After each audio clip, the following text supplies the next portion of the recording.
But yeah, all right. So it is okay. It's Unknown versus Ksev. For my first time seeing Unknown out here. Really hyped. Let's see how this goes. The psychic versus the, what would you call Snake? An agent? I'd call him like a missionary, dude. Like he's like an infantry soldier, dude. He just runs. But these fair strings. Mercenary. Mercenary, yes. I should say missionary. I don't think Snake's particularly religious. So. Yeah.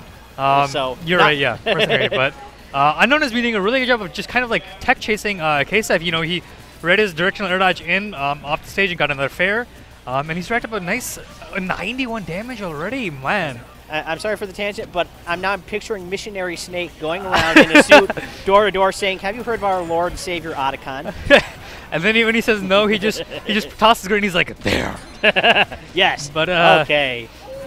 All right. Right now, yeah. Now we see Ksev kind of going, playing a little bit more patient style, trying to probably take a breath, trying to figure out how to approach Mewtwo, yes. And just deal with Mewtwo's hitboxes. Yeah, you know, he's staying at a distance, but the problem is Mewtwo can play that game too, and he has a reflector. Yeah. Oh, nice parry into the dash attack. I think that was actually intentional. Yeah, yeah. He has been practicing it quite a bit, so I wouldn't be surprised if that was actually planned. But nice, we got the quadra kick to send him off stage, and ooh, nice. He actually wow. That was a good read on the roll in. He and was up that tilt. So yeah, that was up tilt. When he does that kick like that, that's his up tilt.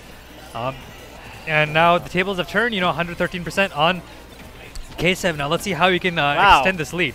Going rapid with the grenades. Yeah, I think he's kind of figuring out that if he keeps putting so much pressure that Unknown has to kind of keep shielding and deal with it, he can try and go in. Like, see, like he's kind of like going in and mixing up his approach options as Unknown kind of gets a little bit, antsy for damage. But that fair, my goodness, that actually killed. Wow.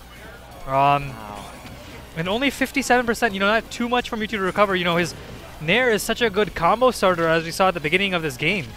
And with the fairs too, my goodness. And see, that Nair is it's so good at just keeping you where you want. Oh, I like that attempt for spiking him. But the Cypher going to actually interrupt him on stage. It's funny, I mean, in Brawl, Snakes tended to rely almost exclusively on the projectiles, but here I'm seeing much more usage of the tilts and the dashes. Yeah, it's almost like you can't solely rely on just one tool, because that's initially what you think all Snake is, and partially you're correct, but you also remember he does have some disjointed tilts that he can use to his advantage. So once you place the grenades or C4 correctly and you apply pressure, you can go in with those tilts and secure kills really early on. I didn't realize he had disjoints. So got armor and legs or something, or sometimes just the distance. You would think that up tilt would hit, or just how strong the knockback is from certain moves. But speaking of strong moves, that Shadow Ball killed from the center of the stage. Yes. And even on stake being quite heavy. On a nice F tilt at the ledge, catching I believe it was a neutral get up or a jump, and it's pretty much going to reset neutral right away. And now again, Ksev in a little bit of a dangerous position, but going to air dodge back on stage, pretty relatively free. And now we got the Nair again, but the good grenade going to interrupt him from getting stringed across the stage. And see, yeah, right now you're seeing kind of Unknown kind of just play a little bit more patient, kind of charge his Shadow Ball, and just kind of try and force a way in. When he sees Ksev about to release the grenade, he kind of goes in, puts him in a position where he can punish him just like that. And he's waiting to throw out the Shadow Ball. I mean, at 95%, that will certainly do the trick. Yeah, absolutely. Oh, honestly. wow. Nice reflection of the grenade there. Yep. Okay, I like that. It kind of forces Unknown to recover, or not recover, to get up in a very safe manner. He can't. If he had rolled toward the ledge, Ksev could have just dash attacked. So he kind of waited and picked a little bit of a risky option too, and rolled away. And Ksev, he's using the up smash as a bit of a zoning tool there, interestingly enough. Because that's the rocket going up in the air, right? Yeah. Yes, that's correct. Oh, and we have a shield break! Oh. And this should be it. Yeah. Wow. A little bit unfortunate. Caught him shielding a little bit too much. Yes. And broke his shield as a result.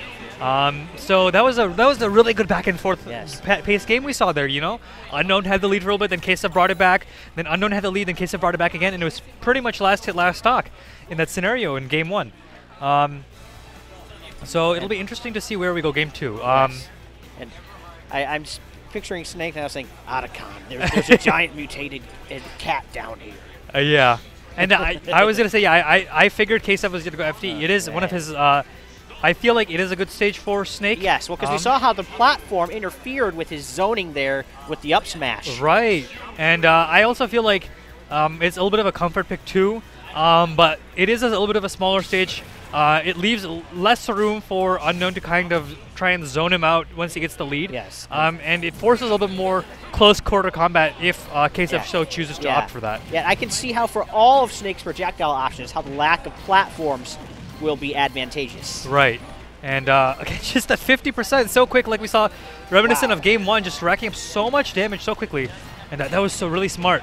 The grenade actually timed it perfectly, like when he down threw him, so it would pop him up, and then he got the forward air and got all 4 hits. So pretty much just now ahead in damage now. I think Gooshi didn't score need to be updated there. Yeah. And Ksev actually doing kind of a good job of trying to get in, but unsafe dash attack is going to punish him for it. So now Nikita, I like that attempt to try and catch Ksev's, catch Unknown's recovery. So Ksev did a great job at closing that gap in percents really quickly. Yeah. I think what Ksev is kind of having a little bit of difficulty is how to answer to either like after shielding the Shadow Ball, like what to do after, because Unknown kind of glides in almost, as you see, and it's kind of tricky what to do, because if you shield, Unknown can just kind of like either grab you or F tilt you or something or nair. So it's like, do I shield? Do I roll? And that's kind of what I think Ksev is having a little bit of a trouble with. See, like that was a good answer to his dash attack, and then reflecting the Nikita. Wow, that. Yeah, I feel like for Snake but I feel for the Snake the dash attack is more of a mix-up than anything else. Correct. You don't want to become too predictable with it. You want to keep your opponent honest. And say for that reason, I think Ksev is kind of seldomly using it. He's kind of trying to figure out. See, he's kind of like throwing grenades, trying to figure out what to do. I like that. That he tried to tomahawk and grab him, but didn't quite space it correctly and work out in his favor. A little bit of an unsafe directional air dodge on the ledge, and he's gonna get punished for it. But he is gonna Unknown's gonna get punished for down tilting the grenade. And honestly, I don't think he minds, kind of eating damage. Nice parry. I mean, here Unknown, he's a stock up. And not dead yet.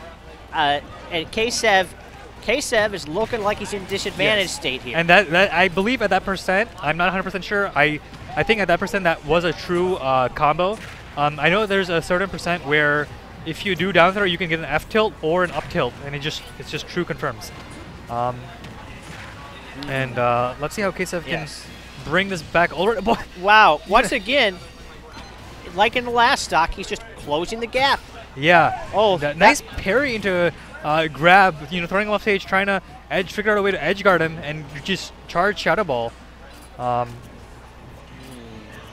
again, just now it's just kind of like the zoning patient game, like you approach. And see that time he rolled away. He shielded and then he rolled away because he saw or he recognized Unknown typically likes to challenge by like dashing in or perhaps throwing a Shadow Ball. So and I noticed now Unknown, he's not.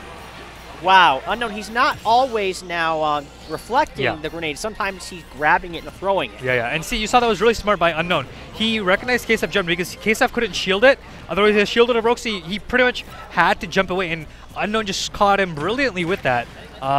Good F tilt at the ledge, going to send him away. Expecting a roll in, perhaps. Okay, now at the last stock, Ksev wants to not take much more damage here. Yeah, he wants to try and, like you said, not take too much by getting the stock. I think if he can get it before 100%, it'll be a lot more beneficial to him and a lot less room to make up. Unknown though, he's not even sweating. Yeah, I believe that actually caught his. Oh my! I think that was a dare that killed. Wow. That was not expected. I think that might have been a little bit of, suspect DI, but that might have just been strong enough to the point where it just sent him up and killed. But regardless, good stuff from Unknown. I think this is like his first or second tournament. Is this your first tournament? Yeah, that's what I mean. Yeah, okay. So yeah, it is Unknown's first tournament of the new season, and did quite a good job of showing what Mewtwo is capable of and adapting really well game 2. Yes. And so. Okay, yeah. Now we have Meloni versus Joe Cool. That's okay. That's where I got confused. We have Meloni versus Joe Cool. So Meloni has quite a few characters. He has a Roy. He has a Chrom. He has a Chrom. He has an Ike, and he has a Ken. I think he kind of seldomly uses Roy. But he does have those other 3 characters for sure. I know. So mostly Swordy and then randomly Ken. I mean, yeah, he did use a Street Fighter character. He used Ryu in Smash 4, so I don't think it's on. I don't think it was a big surprise when he decided he wanted to use Ken. So we're gonna see Ike versus Little Mac, I think. Yep, Ike versus Little Mac. And they didn't change their tags. It's still Ksev. Yeah. Yeah. I don't know. So okay, so Joe Cool and Meloni. Yeah, Ksev letting him know I think that this he is has a button check. No. They were actually going to, but Ksev let him. Good guy, Ksev.